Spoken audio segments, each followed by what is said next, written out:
Hello guys, welcome to our Dukkamuni channel. তো আমার আজকে কিছু টেস্টি খেতে ইচ্ছে করছিল, কিন্তু ঘরে এই সবজিগুলোই ছিল। তো চলো শুরু করা যাক। প্রথমেই নিয়ে নিলাম একটি সবজি কাটার জন্য বটি। এরপর টমেটোগুলোকে পিস পিস করে কেটে নেওয়া হলো। তো ফাইনালি আমাদের টমেটো কাটা শেষ। এখন আমরা আলু নিয়ে নেব। আলুগুলোকে পিস পিস করে সুন্দর করে খোসা ছাড়িয়ে তারপরে কাটতে হবে। এইবার আলুগুলোকে ঠিক এইভাবে পিস পিস করে কেটে নিতে হবে। এবার ফাইনালি আমাদের আলু কাটা কমপ্লিট। এবারে আমরা এক এক করে সমস্ত পেঁয়াজগুলো কেটে নেব।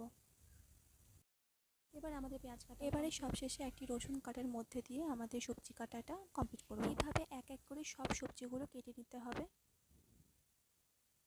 এবার গ্যাসে আগুন জ্বালিয়ে রান্না শুরু করতে হবে। প্রথমে আমরা কড়াইয়ের মধ্যে একটু সাদা তেল নিয়ে নেব পরিমাণ মতো।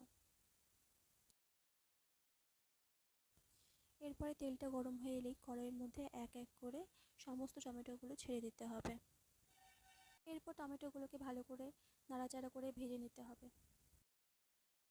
এখন এখানে 1 চামচ করে চিনি অ্যাড করতে হবে।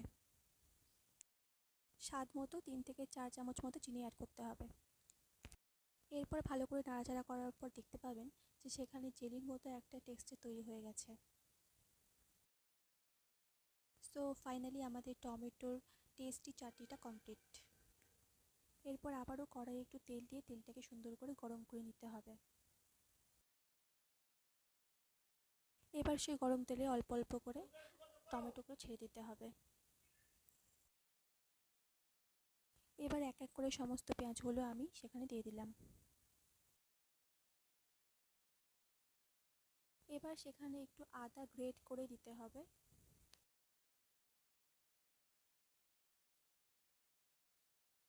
এবার সেখানে পরিমাণ মতো লঙ্কা গুঁড়ো এবং আদা গুঁড়ো দিতে হবে। এরপর সেখানে পরিমাণ মতো লবণ, হলুদ এবং চিনি দিয়ে দিতে হবে। এরপর সেখানে কেটে রাখা আলুগুলো এক এক করে ছেড়ে দিতে হবে। এরপর এই আলুগুলোকে সেদ্ধ করানোর জন্য কিছুটা পরিমাণ জল অ্যাড করে দেওয়া হলো। আমাদের আলুগুলো সেদ্ধ হয়ে গেছে। এরপর এগুলোকে সুন্দর করে নাড়াচাড়া করে কষিয়ে নিতে হবে। সো আমাদের আলুর সবজি একদম কমপ্লিট। এরপরে আমরা সাদা তেলে লাচ্ছা পরোটাগুলোকে ভালো করে ভেজে নিলাম। সো ফাইনালি আমাদের পরোটা ভাজা কমপ্লিট।